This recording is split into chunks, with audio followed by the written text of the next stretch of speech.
When Christian Bale looks at his analyst and says, hey, I want you to do this for every single mortgage in this fund. And the guy says, there must be thousands of them. And he's like, yeah. Well, actually, you know what, Albert? There is a cultural element here. If you were to reflect on those type of movies, there's a persona of like this quant guy, like thick glasses, modelers, data scientists, extreme PhDs. That's not the case anymore. If you think about how the playing field is being leveled as we speak, to my own head of data and AI, I tell them that, guys, I respect your PhDs and what you do, but pretty soon, a lot of what classic PhD in machine learning was able to do can be done by somebody who can actually do a good prompt. Yeah. So the world is shifting. Welcome everyone to another episode of IT Visionaries, and today I have a special guest. His name is Sastry Durvasula, and he is the CIO of a company called TIAA, formerly TIAA CREF. If you don't know what they do today, I want you to tune in because they help us, the people, achieve a goal that we almost all have. And that, of course, is retirement, something I love to think about. Sastry, welcome to the show. Albert, great to be here. And I love your energy around retirement. I think that's a great start for this conversation. Yeah. Yeah, I'll get into it a little bit personally about why I love this concept so much. I'm sure we can help you with that. I love it. Listen, when this is like my number one thing, I want to work less. So that I call it working down. I want to just do more of the things I enjoy doing and not worry about money, but we're going to get there. For those who are listening who might not know what TIAA is, let's start there. Sastry, can you tell us what is TIAA? What do you and your team do? Yeah, so TIAA, as you said, we are focused on one of our main businesses is retirement services. And we're a 100-plus-year-old company, which was founded by Andrew Carnegie in 1918. And when he realized that the teachers and healthcare workers that serve others don't have proper retirement plans. So that's the origin story of TIAA. Right now we have three primary businesses. One is retirement services, where we're focused on higher education, healthcare. We're the largest provider of retirement services in the nonprofit sector as well, more broadly. And then we have asset management, where we focus on managing the assets. We manage over $1.3 trillion as a Fortune 100 company. So it's a very large global operation as an asset management business. And then we do wealth management, where we advise and help others to think about things. So we have essentially a B2B, a B2C, and a B2B2C model in our businesses. So that's TIA in a nutshell for you. Yeah, you hit on it. The original purpose of TIAA, helping people that just maybe not as educated in finances, of course, manage their finances. And when we think about today, I don't think much has changed in that regard, in that most people just in general don't know that much about investing, financial management, and so on. And in the old way, it was just, hey, if you could afford an advisor or a broker, typically a financial planner, some combination of the three roles, they would manage it for you. But then a lot of people couldn't afford that. And so they were kind of left on their own, or maybe they couldn't meet a minimum investment. Give us an example of how TIAA and technology is leveling this so that more people can take better control of their future. Yeah, it's we have, and we call this the retirement crisis in the United States. If you read any of the research on this topic, Albert, 40% of Americans won't have enough to retire. And women make 30% less than men in their retirement income. So there are some very strong cases on why we need to make a change. So that's the problem statement that we're dealing with, right, as a firm. And, especially because we're focused on higher education, education more broadly, healthcare. Our participants, as we call our customers, they work for institutions like universities and big healthcare companies, and we call these institutions plan sponsors. So we work with the plan sponsors that sponsor these retirement plans, and then we work with the participants. So if you think about the behavioral change and the different dynamics from a customer or client standpoint that we have to deal with, it is B2B type of challenges as well as B2B2C.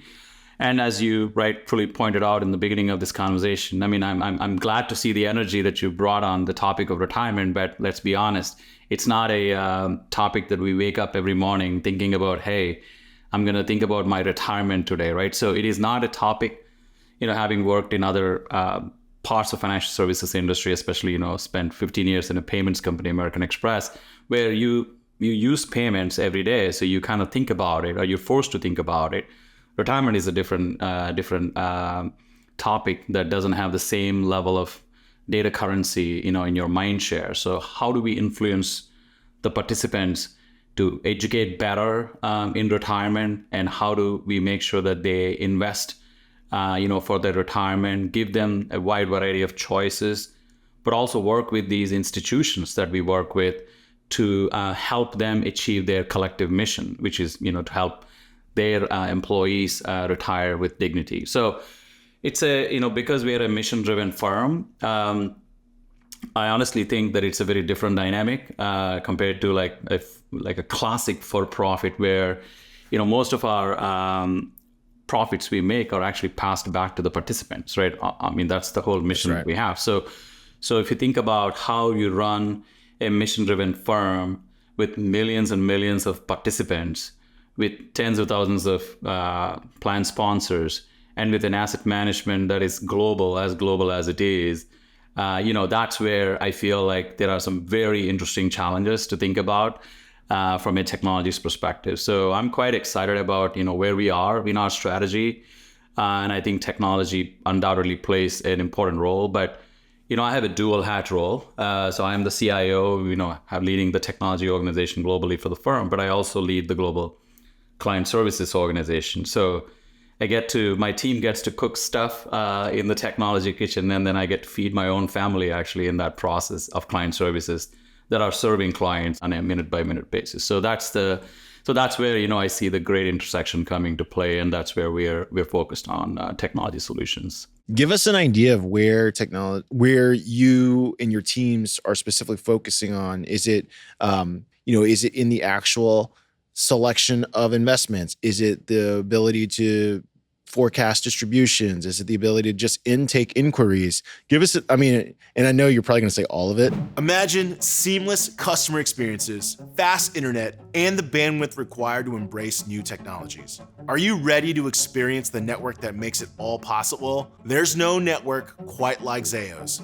With North America's largest independently owned fiber network, Zayo provides the backbone, connecting your organization to what's next. Thousands of data centers to cloud on-ramps, towers, and points of presence. Zayo's network carries massive amounts of data globally every single day. What really sets Zayo apart is their coast-to-coast routes spanning from Canada into Mexico that you simply won't find anywhere else. The most innovative companies choose Zayo because they are not just connecting places, but connecting what's next for you. Discover the power of Zayo's network today. www.zayo.com/network. But I'd love to hear some of the areas where you're seeing, hey, this is where we can really hopefully make a big change for the better when it comes to retirement planning. Yeah, so I'll introduce a couple of terms first. In the broader fintech arena, we use these terms: retired tech and silver tech. So retired tech is basically technology that we build or we create as an ecosystem to help those who are accumulating for their retirement.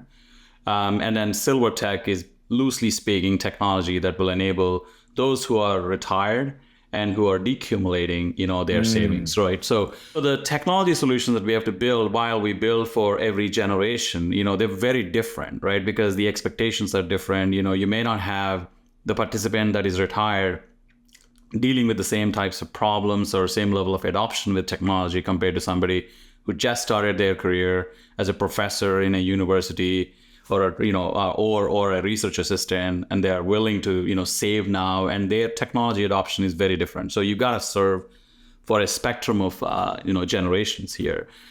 So for instance, let's talk about the most current buzz, right, which is generative AI, obviously. So generative AI, when we thought about the use cases, we wanted to put that into action for the most basic problems, as our CMO calls the brilliant basics.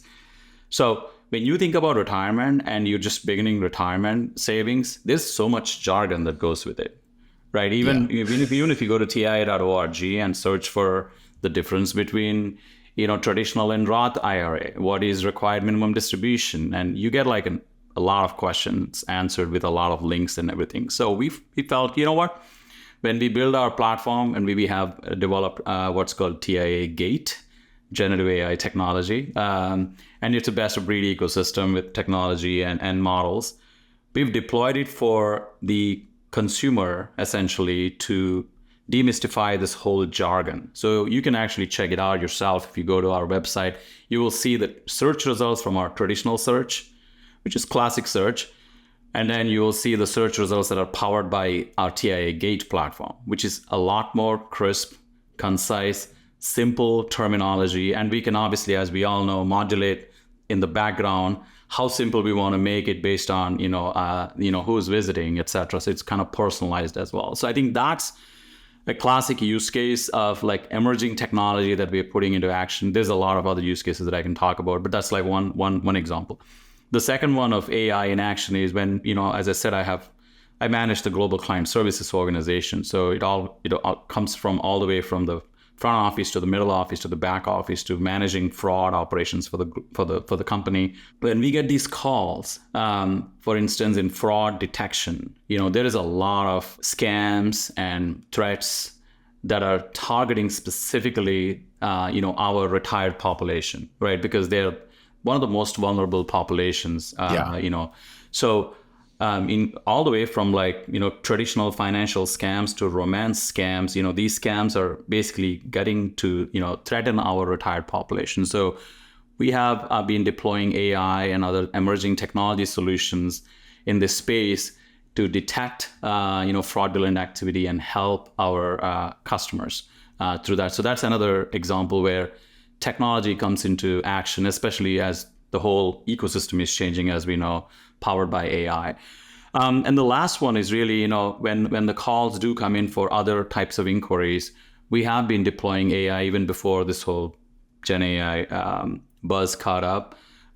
We had a partnership we announced publicly with Google AI, where we've deployed Google AI in all of our contact centers where the calls come in, and we've traditionally used that AI along with the human element to answer these questions, so that our representatives and financial consultants that are working with our clients have rich information at their fingertips so that they can answer the question in a more intelligent and intuitive way for our participants. So I'm familiar with a lot of the domains that you were just talking about, even though I myself am not retired, because I've helped my, family members and so on. And one of the things I think about is, let's go to your first one. Yeah. The amount of terminology. And then I was thinking about, a big reason why people want to know what all these things mean is they also want to understand what it does to them, right? Tax implications. And it's just really hard. Like, most people cannot figure this out. You know what I mean? Like, they might have to hire an accountant because you have your RMDs. How fast can you pull money out? Is it getting to the point where, and I don't know, because I don't want to speak for you. Is it getting to the point where we're going to or leverage technology better to maybe show scenarios? Like, if you can't make a recommendation, can you show me some scenarios? Because I was thinking about in that fraud detection sense, because of, you mentioned the romance scams or whatever scam that you don't want your family to be subjected to. Is when you were talking, I was thinking can you imagine if someone goes to make a withdrawal that's much bigger than you've seen, for example, in data, and then it quickly just tells you, hey, you've just reduced your years of withdrawals by a decade, whatever that number is, to give that, maybe that's the punch that someone needs to hear. Oh, wait a second, I really should question this withdrawal amount. I know that I just kind of baked multiple scenarios in a simple question, but the big question, how much or what do you foresee AI or technology playing a part in the decision-making process? Because it's one thing to help me define something, it's another to help me make a decision. Yeah, I think the short answer is yes and yes and yes, right? So, as with any other technology revolution that we have gone through, right? So when we moved from physical to digital to mobile and social media, so I think this is the next generation in my mind. As a 100-year-old company, I always try to step back from the problem and kind of think about the broader context. This company has reimagined itself multiple times, right, in the last 50 years. So I think this is the next generation. So I think just to elaborate on that, we see a lot of news, for instance, on these scams, AI powered scams and like cyber scams, all kinds of financial scams. And so we are using technology to educate our, customers better, to create scenarios. And frankly, when we do get those calls from them, to help them make the right decisions or give them tools, depends on, their technology adoption and readiness levels.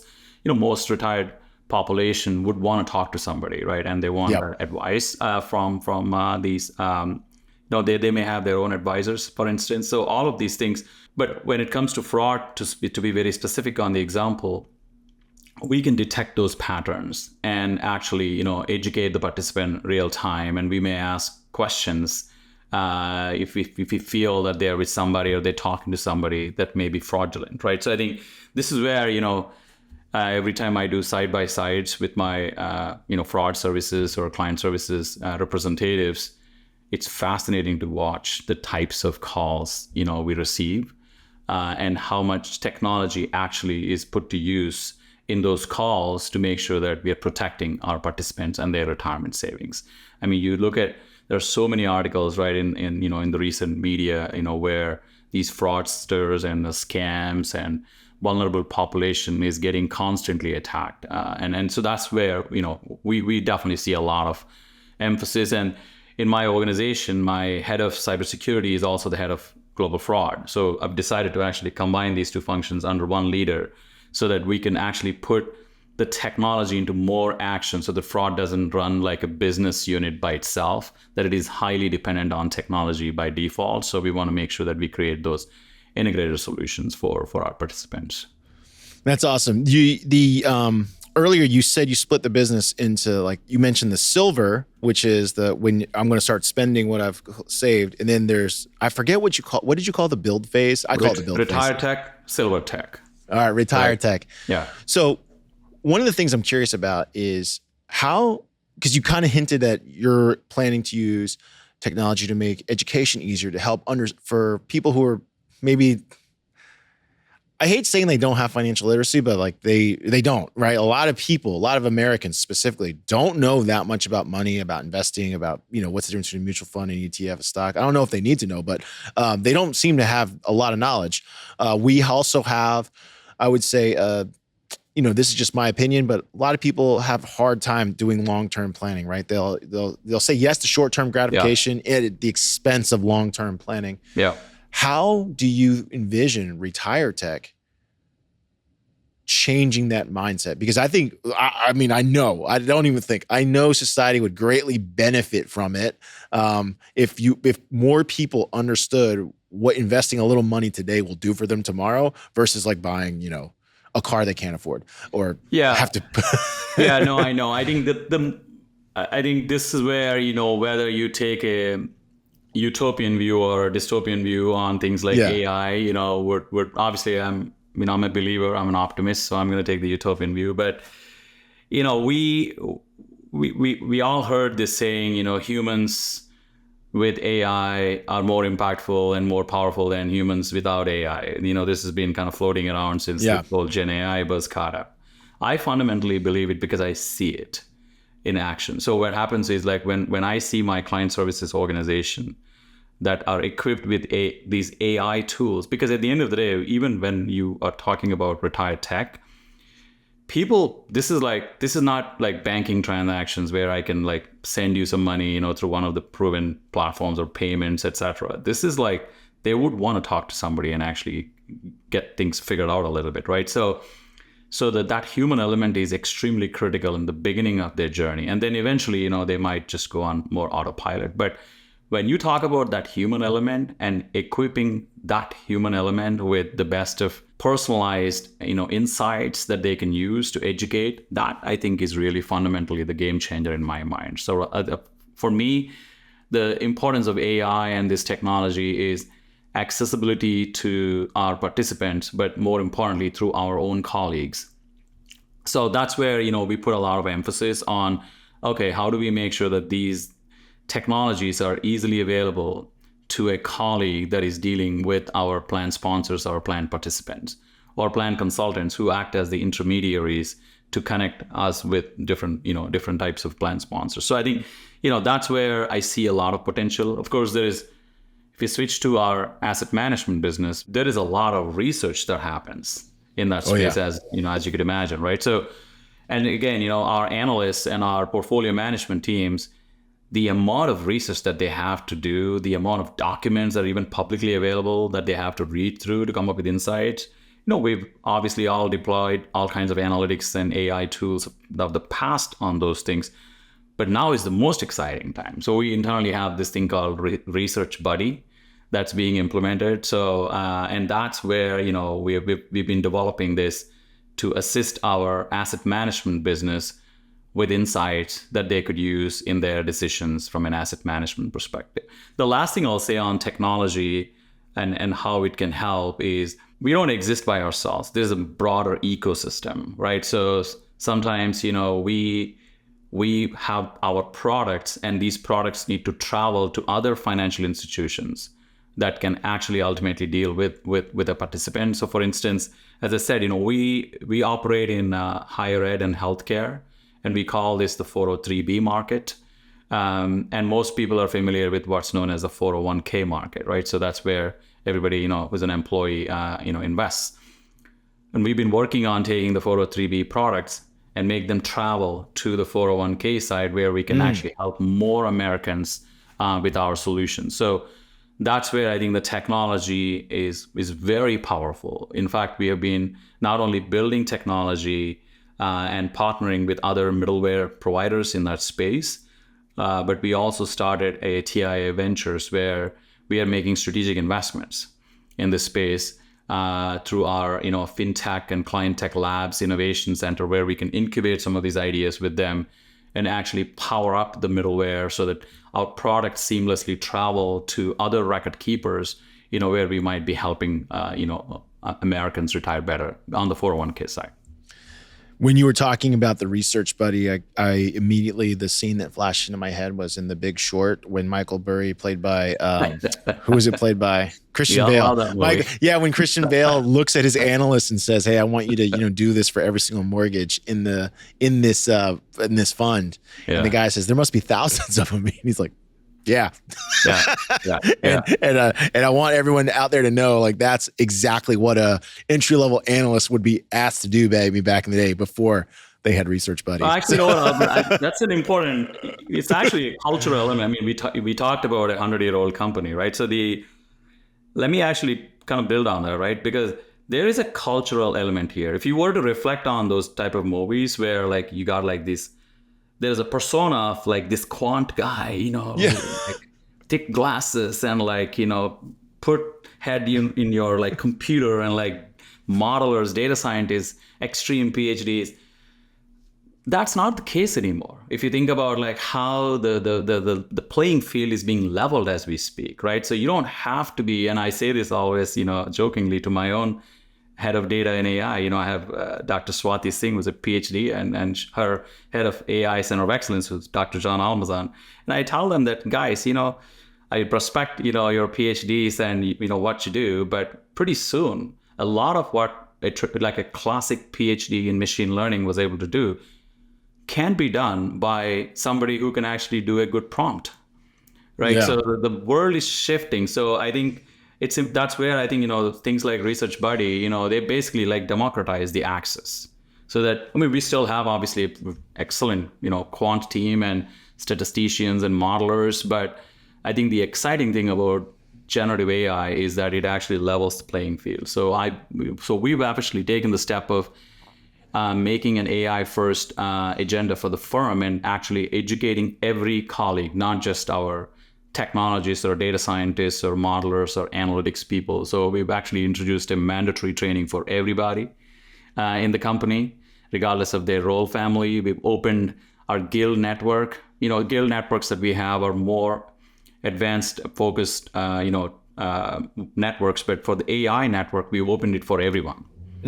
So in fact, my own executive assistant, Sylvia, is actually a member of our guild network because she knows that her job will be very different tomorrow, with the power of AI. So she's educating herself on what she could do, with the power of AI for her own functions. Do you think it could ever, because in that little response, I thought of 3 questions instantly. But I'm going to ask the most immediate one first. In The Big Short, the housing crisis, very true.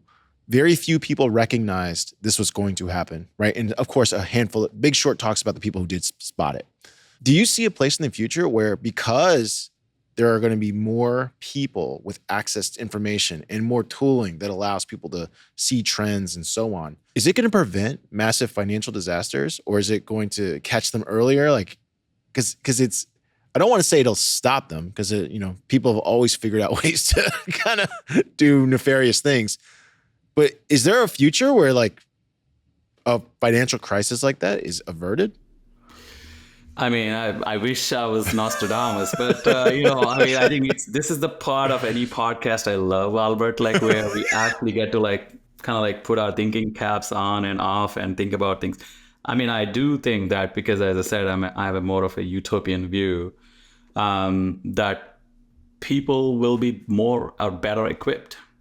And I would say you could make the same argument, when we were all going to physical banks and doing things physically, and then we switched to digital, that the digital helped.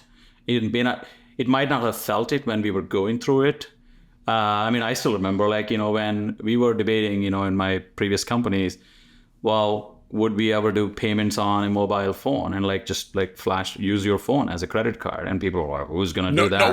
No way. No one's ever going to say yes to that. Here we are, like, that's the way to get your coffee in the morning, right? So I do think that pivot will happen, and the pivot will happen for better, but also putting my risk hat on, because I work for a very, a responsible company with a lot of regulation, that it also brings a different set of risks that we don't even know about today, right? So I think that's the other thing, right? So I think, which is why even in AI, as I said, we not only are training our folks and upskilling and reskilling them, but we also have introduced an enterprise-wide responsible AI policy. And in fact, one of the mandatory training modules we have is on the responsible AI. So before you actually do anything, you need to go through this responsible AI policy. And I think that's going to be the other thing, right? Like while the world will get more interesting, the risks and the risk landscape is also going to get very interesting beyond just what we talked about, like fraud and cyber, etc. You mentioned just a moment ago how the PhD's role is going to be different, and then when I was thinking like to how I teach my own kids, it's like you still need to be smart enough to know when the AI is wrong. Because there was that famous screenshot from GPT-4 that said 9.11 was bigger than 9.9. Which of course I think is wrong. It still struggles to solve some math problems. but I mean, like, just to go back to my team of PhDs, I think they have a very interesting problem set of problem statements, right? I mean, beyond what, like, I'll tell you this, like, I mean, if you're a data scientist from the past, and most of their time was actually spent in like data curation and some of the like mundane tasks. I called it what they called it one company I worked with. They called it like we would migrate systems for customers from system A to system B, like legacy mainframe to like cloud database, and they would always call it conversion. Conversion was the hardest process, which was to take data from point A and make it to point B, because whenever they would try to write a script that would move all the data, it would be wrong for something. So like they spent an inordinate amount of time massaging entries. Exactly. And those tasks, obviously, with the advent of cloud technology, and the evolution of how the data systems are actually, growing. Imagine a world where your data flows like electricity, unseen, yet powering everything you do. A world where high availability, low latency, and disaster recovery are not just expectations, but realities. Welcome to the future, powered by Zayo's network. Zayo has meticulously designed North America's largest independent fiber network, a network that isn't just vast, but strategically planned, connecting the places that matter most to you. Thousands of data centers, cloud on-ramps, towers, and critical points of presence. Cross-continental routes unique to Zayo offer connections that you just can't find anywhere else. Zayo provides routing diversity that ensures your operations never skip a beat, and ultra-low latency for when microseconds matter. In a world that never stops, Zayo is the network underneath it all, helping the most innovative and forward-thinking companies grow. Because Zayo doesn't just connect places, they connect possibilities. Discover the power of Zayo's network today. Visit www.zayo.com/network. And more importantly, with the models that they can work with,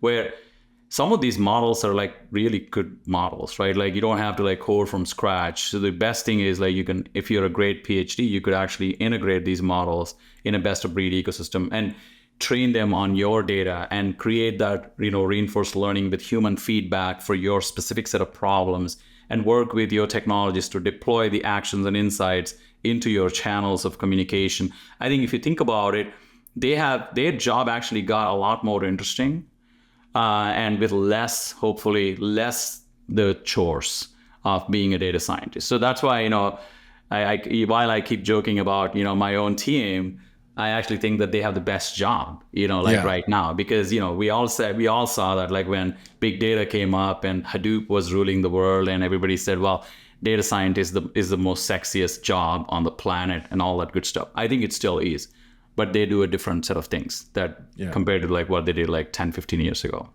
The other thing that I caught in your answer from earlier ago was this concept of speed and sources, because you mentioned how you have the asset management group. You're going to be integrating more middleware providers, possibly sources. You wanted to make the 403Bs more accessible to just about everybody. And then I was thinking about, okay, there's also other sources, right? New asset classes, cryptocurrency. We already have one person running for the presidency. He's already said that he's backing, Bitcoin. I'm sure the other one will follow. Or you know what I mean? Like we're not far from, more widespread adoption of cryptocurrencies, given the big banks are now offering ETFs in this. And then there's that customer service agent. And so when I think about speed and sources, and I've seen those complication tables, how like add one source and it gets infinitely more complicated to reconnect all these things. How are you, I guess, forecasting and preparing to start plugging into more of these things? Is it just straight up scale of infrastructure, servers? I'm just thinking about like, really how complicated things could potentially be for you in the next, let's say 5 to 10 years, might be substantially bigger. And of course, everyone who's just a general casualist on technology recognizes that AI LLMs require massive amounts of data to make great decisions and outcomes. So you're moving more than ever. And then we also know clouds, of course, they like to ingress data for free, but egress costs money. So if you're moving data, they cost charging you money at the wazoo. Tell us, how are you accommodating speed and sources? Because this seems like a limiter. I don't know. It feels like if your infrastructure's not there, you're going to have a big limiter. This is my favorite question, by the way, because I dig these 100-year-old companies. So I've only worked for 100-year-old companies, with the exception of one company, McKinsey, which is almost 100. It's like 98 or 99-year-old now. But I've only worked for 100-year-old companies my whole career. So the advantage of a 100-year-old company is you have like a level of subject matter expertise in the company, a lot more organizational maturity, product maturity, and a cultural fabric that kind of defines the whole company. Regardless of what you do in a company, there is like a core cultural component, right? So obviously the disadvantage that comes with a 100-year-old company is you have a lot of debt, be it process debt, be it technical debt, be it data debt, be it experience debt. I mean, you can put anything that a company does and add debt. I'm sure there is some of that, right? Mm-hmm. So how do you drive innovation, and how do you drive, a level of speed in a two-speed approach when you have to deal with all this debt, when you have to navigate through the cultural fabric of a company? And then still leverage the latest technology and make an impact, while also, by the way, being regulated on a daily basis and thinking about legal risk and compliance landscape that's constantly changing on you. To be honest, that's the fun part of my job, right? So I think, this is my recruiting pitch, by the way, whenever I talk to people, I'm trying to recruit them into TIAA. I'm like, wow, if you want to work for a contemporary company that is already cloud enabled, that has the most contemporary middleware tools, and it's completely done like mobile, location based, social, you name it. Yeah, this is not the company. But if you really want to do all of that in a company that has all these other leadership attributes and cultural attributes, this is definitely the company, right? So I think if you think about, that's why I love your question, because things that we have to do, whether it's integrating different sources of data, things that we have to do, whether like doing things on cloud while I'm still dealing with like mainframe operations in the background, right? So, or like traditional databases that are still up and running are like classic BI tools of the past, while I have like generative AI technology running on, like the TIAA Gate platform, middleware, same thing, right? I think that thing. So you have to find, set of platforms that you're going to bet big on. So what we've done is we've created a 7-layer architecture, and internally we call it Tetris. Technology ecosystem transformation. There's like a 7-layer stack is Tetris, and we said, you know what? So it starts with like your classic infrastructure cloud, and then cyber, and then developer tools, and then you've got like data and AI and analytics, et cetera. And then you have all these business applications, and there's middleware, and then there's your different channels of communication, traditional, digital, and all that good stuff. So we said, okay, you know what? Each of these layers, we're going to put big bets on these platforms. So these are the platforms that we're going to constantly invest in and transform, right? And then we're going to introduce data into these platforms. We're going to make that data available to our users internally more easily and at different speed and at a different level of quality and governance, so that you as a user, you're incented to operate in the Tetris stack. So there is a level of incentive you need to create culturally, instead of doing brute force, thou shalt move to blah, blah, blah.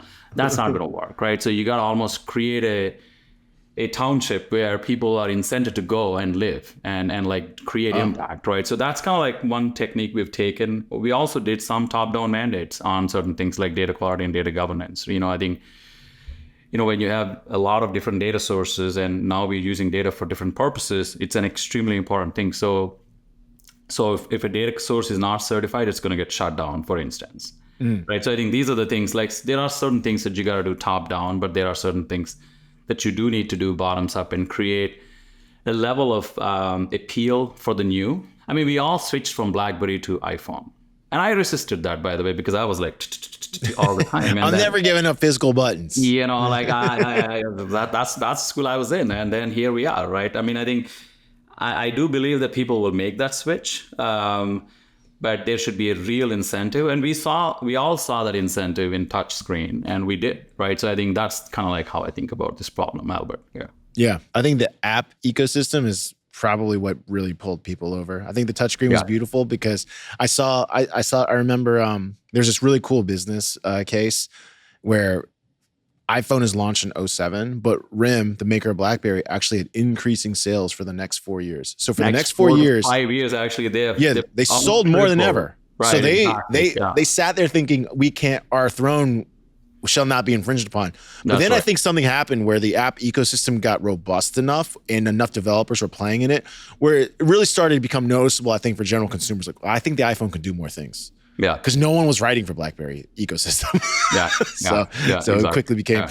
And so you're kind of, I like the way you framed it as Tetris, because I just remember all the blocks coming over the wall, like, and they start moving faster. And if you can't connect them properly, of course, in the game, you lose. By the way, I mean, you play Tetris. So my pitch was, if you don't move fast enough, that's right, the tech debt is going to increase on you, and then game is over.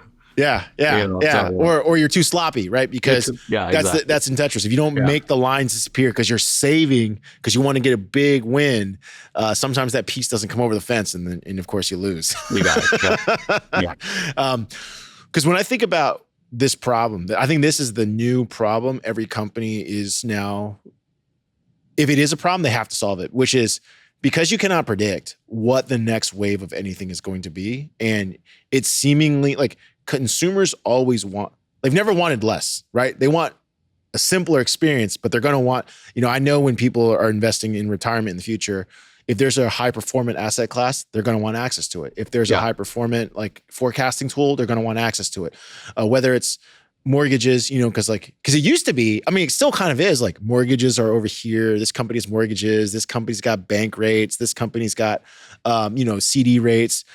It's very hard to find a financial planning software that kind of has it all together. And so I know it's probably a Shangri-La, which is one place to forecast, plan, execute, do everything. But in order to do that, so much plugging in has to occur. Like there's a reason why we don't have access to that yet as consumers. And so I think about like companies constantly expanding infrastructure so they can say yes to all these options that are coming forward in the future. I think the integration is the most important thing, right? So, I don't think there's going to be like one Uber company that can solve all the different financial needs of people, right? So, which is why I think the ecosystem is extremely critical. And frankly, companies that can reimagine the way they work and integrate into the broader ecosystem more quickly and in a more seamless way are the companies that are going to survive for the next 100 years, right? So I think while I have, obviously I admit that there's a lot of technical debt and data debt in any large old company, I feel like, I feel very bullish because that's why we were able to, like, in the last 2.5 years, we were able to make our product travel. And we've gone public about it, by the way. So our 403B product now is traveling into the 401k market and integrating with all these different ecosystem players because it has to be accessible to, an employee that works for a company, right, in their 401k plan. So I think, this is a leapfrogging moment, especially now. And you can see that every time there is like a massive like sea change happening, like the internet, like the smartphone, social media. To me, this is the next big wave, obviously, which we all recognize. So if you're in a company like mine, the advantage you have is you could just skip generations, right? I mean, frankly, the best AI-based technology company or a fintech company yesterday is legacy today because guess what? They have to upgrade to generative AI. Yeah. Well, I have to upgrade to generative AI as well. And I have more resources. I have a lot more maturity as a firm, and we know our products much better. And if I can invest into Leapfrog, guess what? I'm going to now compete with that, not just the traditional competitors, but the non-traditional competitors. So I think that's kind of like the mindset. I think this is more of a, coming back to your theme of this podcast around people, I think this is like more of a mindset at this point, and I'm quite excited about it. Yeah. I don't even think I have it everywhere, but like, software's eating the world. It's like services are eating software, meaning like it's the integrations you kind of mentioned. Yeah. I see a future where if there is a service provider, it's gotten to the point where moving data is actually quite easy. I don't want to say it's way easier than it used to be, of course. Moving data is actually getting easier. Infrastructure networks are allowing us to move more of it faster, cheaper. Every company that's now building their it used to be like companies would build platforms, like they would want everyone. You got to have a user seat. You got to use this. Now companies are like, I just build software so you can like process data for you, and you just send your data to me. I send it right back to you the way you want it. And so taking advantage of services is going to be huge. Yeah, and that's why we say internally, our approach is, partner and leverage for parity and build for differentiation. So when we build something, it is truly, that's kind of like the investment principles that we've deployed. So that when we get like investment, ideas, and I'm at the end of the day, I'm an engineer at heart, so I still want to build stuff, right? But do you need to build everything, or can you use the integrated ecosystem and then build for differentiation? And that's a tough, again, mindset shift. And I don't know how many VCs are telling founders out there that line right there, but that is the simplest way to explain that build or buy concept. Because I remember, I'm going to date myself in the last time I was in a software company, but this was the emergence of photo editors. Like you could subscribe to a photo editing service to integrate. We all downloaded them, right? I mean, I'm sure if I actually clean up my phone, I'm sure there's a bunch of them. Yeah. We were like, should we build that? And we're like, well, there's already a company that does this. We could just integrate that service. Yeah. And people were like, but like, that's true. Like you just said, like I would have no unique, if I build that, I'll have no unique IP. So why not just use the service? Yeah, exactly. Yeah. Well, Sastry, it was awesome having you on the show. I like the approach, and shout out to your CMO because TIAA, I like the way they frame it as money. So their pitch phrase, if you're out there listening, is money coming in for as long as you live. And it's under this little subheader, super simple, lifetime income. Because I think for the longest time, there was always, I mean, I'll explain myself as a kid of the 80s when my parents taught me is like, you build this egg and you're going to pull from it, but the egg never grows. Like just that's it. Yeah. And so I like the way you're saying, no, you want to create income for yourself for the rest of your lifetime. And that's I mean, that has been the premise on which the company was founded, right? To create lifetime income solutions. And we have been a leader in lifetime income solutions. So I think the emphasis is when I say retire with dignity, the longevity actually has increased, which is a great thing for humanity. And so people are going to outlive their retirement savings. So when we talk about lifetime income itself, it is a different problem set now than it was 10 years ago with the advancements in medicine and everything, right? So I think, we have actually, in fact, speaking of our CMO, Mickey Amaral, she also runs our TIAA Institute. And we do a lot of research with our universities. The best part about TIAA is a lot of our clients are the best known research institutes in the world, right? There you go. Education or healthcare. So we work with them and we do a lot of research on longevity and the impacts of longevity on lifetime income and how we think about the retirement problem differently. Because the problem of yesterday on retirement and lifetime income is very different from the problem of today. Oh yeah, especially I think of it as like and we're wrapping up to the top of our hour, so it's great because we can start talking about some more fun stuff. But when I think of retirement, I think to myself of like, first of all, how do you maximize your health span so you can keep doing physical things? Like I care about that a lot, and then I know very much so like the cost of retirement homes or assisted care facilities it keeps going through the roof, and so that's always your health span and your need for assisted care that's probably the biggest impact. And when it happens to someone who's already retired, it's too late because that's going to change the forecast tremendously. Yeah. When you think of, let's think of something fun. When you think, because you said reimagine retirement. So now I got to ask you, what does retirement look like for you? What does retirement look like for me? Yeah. Because you still see fiber. So I think you're going to be working full time for a little bit longer, much longer. Yeah.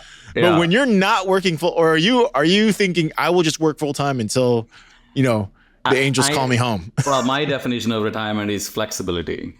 Having a lifestyle that gives you flexibility. And this is my personal definition, not a professional definition, obviously. Like when you get to a point where you can make those flexible choices, where you do choose to work for some time, or you do choose to do things differently, or and then, you get to enjoy your time off however you want with your family and friends. I think having that flexibility is important. That's my definition. But frankly, the challenge we see in the world, especially in the United States, is a lot of people don't have the basic retirement income to make those flexible choices, right? So I think that's why, that's the power of working for a mission-driven company, right? And I know it sounds very but I think it's you can see the decisions that people have to make that are very difficult decisions and that are very micro level in their lives, but every $100 makes a difference, right, in their life. And you think about lifetime income that comes to them on a monthly check. So I think that's where, I feel like we have a lot of work to do, especially in the US. Yeah. Well, there you go. For anyone interested, you can go check out Sastry and TIAA at TIAA.org. You can check out any of their, if you are at a company that can't get access to their products, let's hope Sastry accomplishes his mission, because it sounds like they want to make their products more available to everybody. Sastry, it was awesome having you on the show. Thank you for talking about this subject that, in reality does impact everybody. Everyone probably, I'm assuming, has a plan for the future. They might not have thought about it. They might not have implemented anything yet, but they think about it. And, I think what you're doing and the company's doing is going to help society at large, because for every person that can better plan for it, we are all better off for it. So appreciate you. Thank you, Albert. Thanks for having me. Great questions. Thank you. Thanks for joining us on IT Visionaries.